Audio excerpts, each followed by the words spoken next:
Selamat pagi, sejawat yang berbahagia. Terima kasih atas kesempatan yang telah diberikan oleh Dok Witi kepada saya, sehingga saya bisa memberikan sedikit presentasi yang berkaitan dengan masalah yang masih sangat hangat baru-baru ini, yaitu tentang wabah COVID-19. Dan dalam kesempatan ini saya ingin sedikit berbicara lebih kepada bagaimana kita bisa memberikan dukungan kesehatan jiwa bagi tenaga kesehatan saat wabah COVID-19. Saya Dr. Andri, spesialis kedokteran jiwa, psikiater dari Departemen Psikiatri, Fakultas Kedokteran Ilmu Kesehatan Ukrida, dan saya bertugas sehari-harinya di Omni Hospital Alam Sutra, Tangerang, Serpong. Kalau kita melihat berbagai macam masalah yang berkaitan dengan COVID-19 ini, tentunya kita melihat sendiri sebagai dokter, sehari-hari kita mendapatkan berbagai macam berita berkaitan dengan upaya teman sejawat kita yang berada di garda terdepan, berkaitan dengan bagaimana mereka menangani pasien-pasien COVID-19 dan juga dampaknya kepada kehidupan mereka sendiri.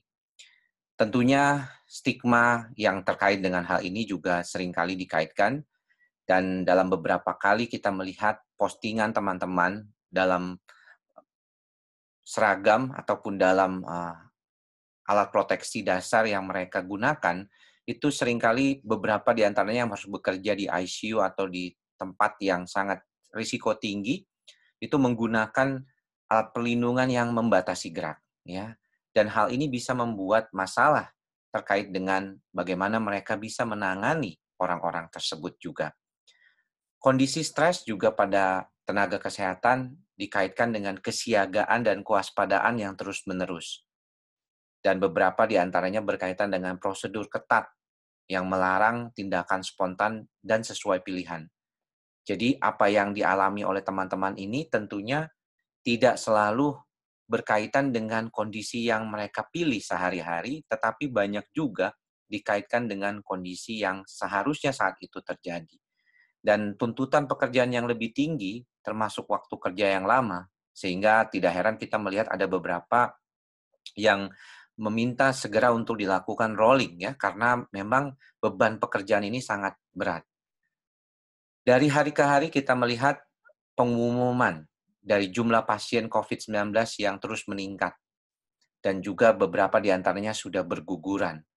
Beberapa teman sejawat juga sudah mendahului kita dan saya sangat berduka sekali atas berita tersebut. Hal ini juga sering menjadi pemicu stres. Setiap hari mendengar adanya jumlah pasien yang meningkat dan standar praktik terbaik yang terus berubah. Karena kita tahu bahwa begitu banyaknya informasi yang berkaitan dengan kondisi terbaru dalam proses terapi COVID-19 ini. Hal ini juga membuat mereka semakin sulit untuk mendapatkan dukungan sosial karena jadwal kerja yang padat, kurang kesempatan dan tenaga untuk perawatan dasar bagi dirinya sendiri karena mungkin ditempatkan di IGD atau di ICU yang agak sulit untuk bertukar. Karena kalau bertukar tentunya pengamanan juga harus diperhatikan dan kita melihat sendiri bahwa banyak di antara mereka juga mengeluhkan kurangnya alat proteksi diri yang diberikan oleh teman-teman di garda terdepan tersebut dan mereka juga mengatakan demikian.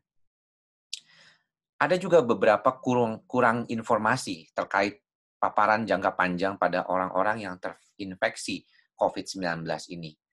Sehingga ditambah lagi dengan rasa takut teman-teman yang bekerja di depan akan menularkan COVID ini ke teman dan keluarga mereka karena pekerjaannya. Apalagi yang masih pulang ya ke rumah dan ini kekhawatirannya sangat tinggi karena besoknya nanti mereka harus kembali lagi berada di tempat tersebut dan melakukan prosedur yang sama berulang.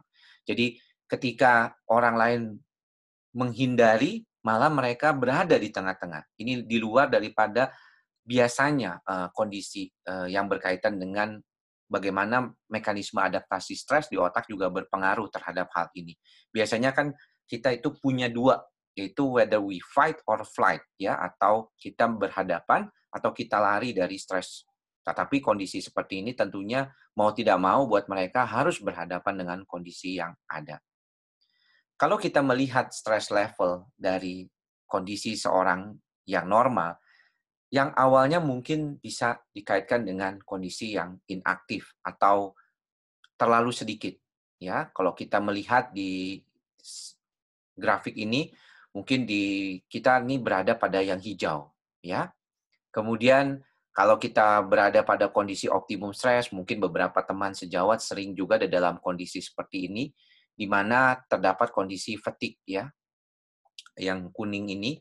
Dan kalau kita kondisi fatigue, biasanya kita kan akan istirahat dulu, ya, tidak sampai melewati batas itu.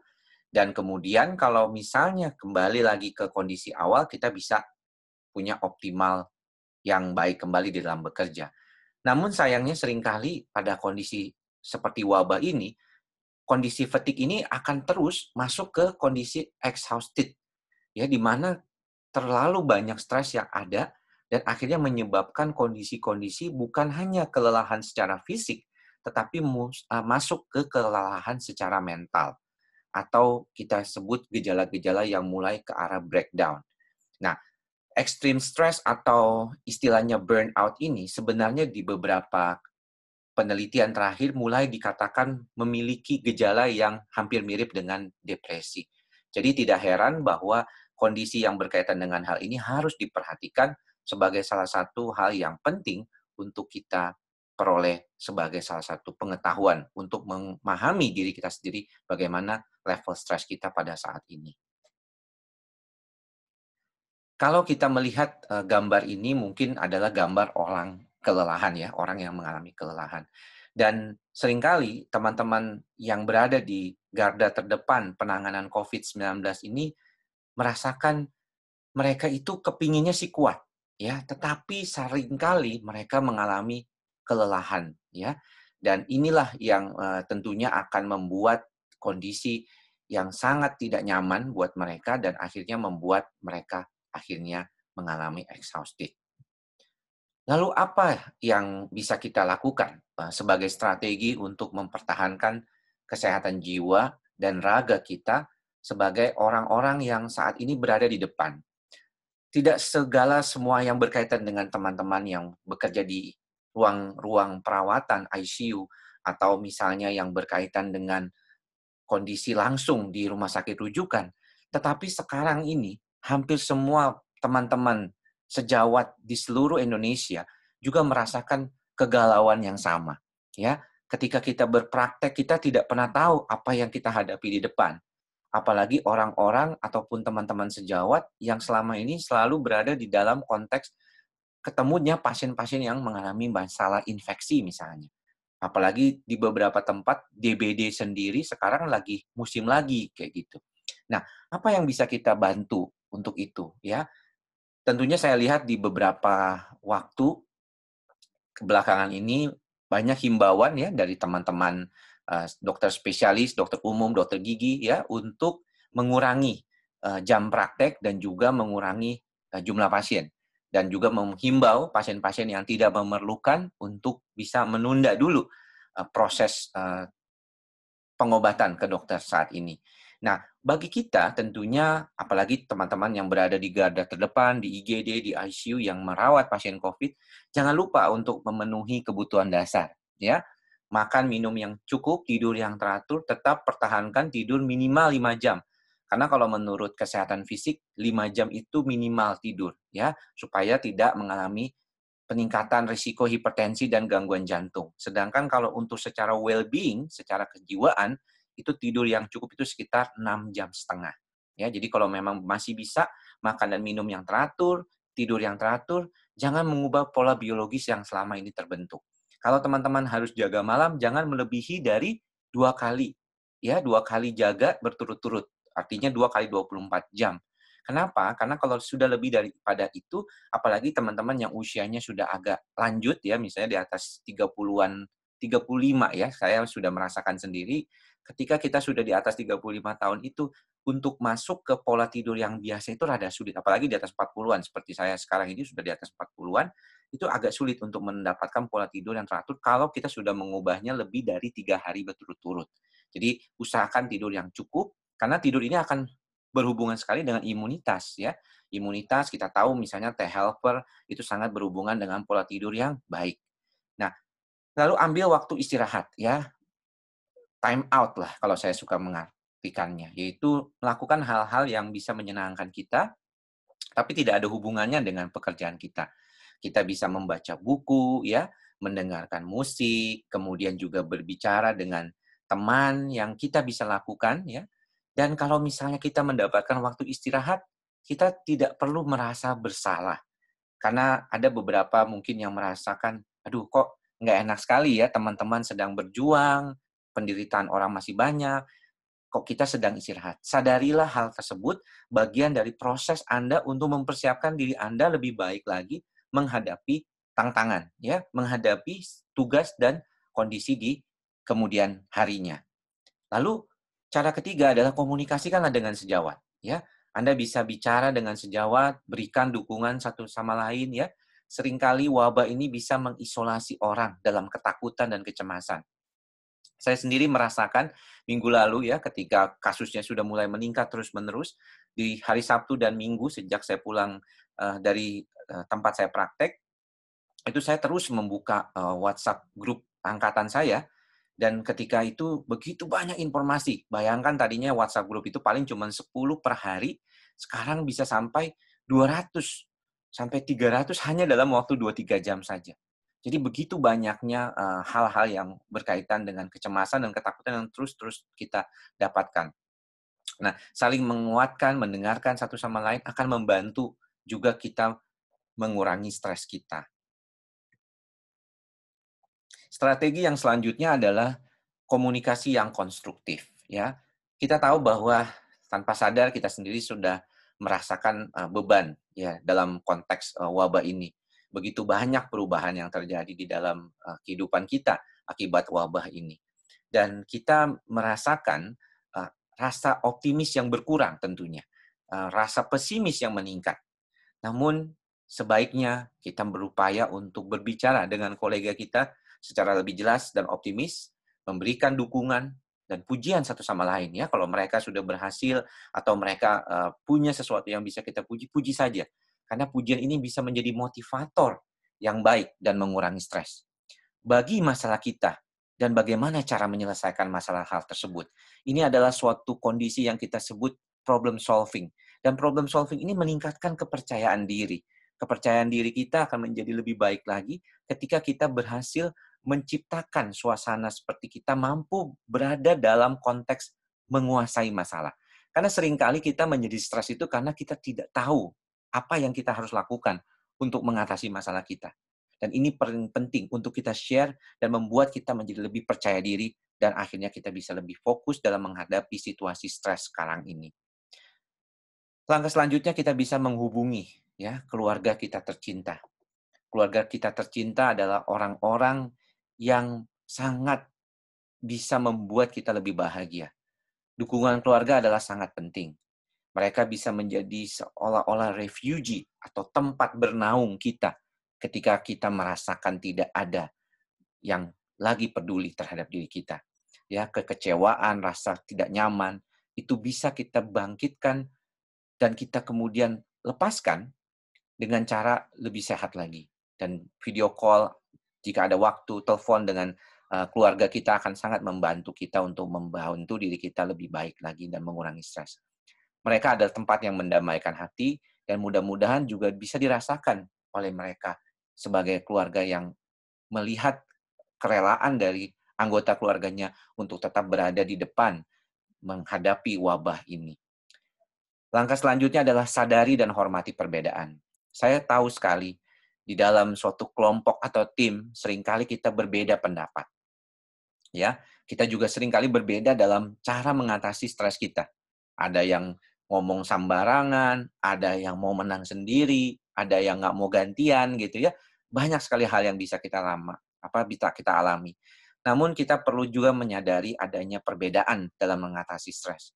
kenali dan hormati perbedaan itu. Itulah mengapa membangun komunikasi yang konstruktif dan baik, yang tadi saya sudah jelaskan di depan, akan sangat membantu kita mengenali kita sendiri dan juga orang lain. Itu sangat penting, karena kalau tidak, kita akan menjadi bermasalah sendiri. Dan kita merasa kesel. Kita udah stres, ditambah kesel sama anggota tim kita, makin tambah keselnya. Jadi nggak ada rasanya gitu yang bisa membantu kita rasanya. Seperti demikian. Saya juga berharap teman-teman tetap mendapatkan info yang terbaru. Ya, bukan artinya menutup semua informasi dari segalanya, tetapi juga dapatkan informasi yang benar dan dapat dipercaya, misalnya tentang cara pengobatan yang terbaru, bagaimana mengurangi persepsi yang salah. Jangan sampai mendapatkan informasi yang salah dan membingungkan yang dapat membuat lebih stres menghadapi masalah di lapangan. Teman-teman yang ada di lapangan saat ini yang masih berpraktek menghadapi pasien-pasien, juga lakukan pencarian informasi yang terbaru dan dapat dipercaya. Jangan kita dokter malah kemakan hoax gitu ya. Teman-teman yang bekerja di lapangan tentunya memahami kalau kita saja udah kemakan hoax, kita dapat informasi yang salah, kita juga nggak bisa edukasi yang benar tentunya ke masyarakat, ke pasien kita. Karena saat ini kita semua harus menjadi agent of change nih ya. Jadi agen perubahan, menjadi agen prevensi dari penyakit. Selama ini kita diajarkan bagaimana kita fight penyakit dengan cara memberikan terapi pengobatan. Tetapi mungkin saat ini kita juga harus mengedukasi masyarakat ya dengan melakukan berbagai macam edukasi. Dari manapun, bisa lewat media sosial, bisa lewat YouTube, bisa lewat WhatsApp group ya. Kadang-kadang memang ada beberapa yang nyebelin ya di WA group itu ya. Banyak yang bikin masalah dengan cara memberikan informasi hoax. Tapi harapan kita adalah mudah-mudahan teman-teman masih punya power, masih punya kekuatan untuk melawan hal-hal tersebut. Jadi kita ini akan menjadi agent of change juga. Nah, namun bagaimanapun kita harus batasi diri dari expose media yang tentunya mengkhawatirkan. Ya, banyak gambar dan pesan yang juga diberikan oleh teman-teman kita, kematian dari sejawat-sejawat kita yang tumbang akibat coronavirus ini, itu membuat kita merasa sedih. Kadang-kadang mungkin membuat kita semakin khawatir. Aduh, jangan-jangan ini bisa jadi kenapa-napa nih kepada diri kita. Dan stres dan mengurangi efektivitas serta kesejahteraan diri kita. Kita merasanya tuh tidak berdaya seolah-olah menghadapi kondisi seperti ini. Dan itu sering kali dialami kalau kita dalam konteks stres seperti ini. Nah, untuk itu, maka ketika kita sudah tidak sanggup lagi, maka yang paling penting adalah kita kenali tanda-tanda stres dan cemas. Kenali diri kita dari waktu ke waktu. Kita berupaya untuk lebih mindful, untuk lebih menyadari diri kita. Kalau kita capek, kita merasakan burnout, kenali tanda-tanda stresnya. Tanda stres itu sebenarnya bisa dikenali. Mungkin kita perlu ingat sedikit pelajaran di saat stase kejiwaan, ya. Ada perasaan sedih yang berlebihan, ya, tanpa sebab kadang-kadang ya teman-teman ya. Walaupun kalau pada perempuan biasanya tuh berkaitan juga dengan siklus menstruasi. Kalau mau menstruasi biasanya lebih gampang sedihnya. Ya, sulit tidur, ya, menjadi lebih mudah marah dan sangat sensitif atau kita bilang tuh di dalam bahasa psikiatriknya tuh hypervigilance. Ya, merasa tidak ada harapan. Kemudian timbul memori menyakitkan dari masa lalu ya. Pernah dibully di masa lalu, pernah diperlakukan tidak baik oleh teman ataupun oleh senior atau oleh dosen. Tiba-tiba ada timbul pikiran begitu gitu ya. Dan kalau demikian, maka segeralah cari pertolongan. Mudah-mudahan tidak terlalu terlambat. Ya, karena kami psikiatri juga siap. Ya, saya setiap hari masih praktek. Ya, teman-teman kalau mau datang silakan ya ke saya. Tapi saat ini mungkin lagi susah. Ya, mudah-mudahan nanti kita bisa koneksi dengan berbagai macam cara. Ya, saya di media sosial sangat aktif sekali di YouTube saya, kemudian di media sosial saya di IG atau di Twitter saya. Anda tinggal mencoba mencari saya, reaching out lah for help kalau memang melakukan kira-kira kita merasa ada ketidaknyamanan di dalam proses kehidupan kita. Yang terakhir adalah teman-teman semua yang sudah memberikan pelayanan yang terbaik buat pasien-pasien, terutama teman-teman yang langsung saat ini berada di garis terdepan untuk melayani pasien-pasien yang mengalami gangguan COVID ini, maka hargailah pelayanan teman-teman semua yang telah teman sejawat lakukan. Honor yourself and your service. Ingatkan diri kita bahwa walaupun begitu banyak frustasi dan rintangan yang kita hadapi, kita sedang melakukan tugas mulia. Kita sedang memberikan bantuan buat orang yang sedang membutuhkan dan tidak berdaya. Dan kita sebagai orang yang mempunyai kemampuan untuk itu diberikan oleh Tuhan, kemampuan, ya, gift dan rejeki ya untuk membantu orang-orang seperti ini, sangatlah punya kemampuan yang baik sekali untuk itu.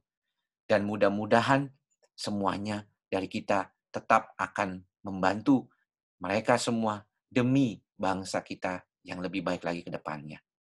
Semoga Tuhan Yang Maha Esa selalu melindungi bangsa Indonesia dan kita semua. Teman-teman, semuanya selamat berjuang. Terima kasih atas pengorbanan teman-teman semua. Mudah-mudahan Tuhan membalas apa yang telah teman-teman lakukan untuk pasien dan tentunya untuk bangsa Indonesia ini. Salam sejawat. Terima kasih atas perhatiannya. Mudah-mudahan apa yang saya share pada kesempatan kali ini bisa bermanfaat. Sampai bertemu lagi di lain kesempatan. Salam sehat jiwa.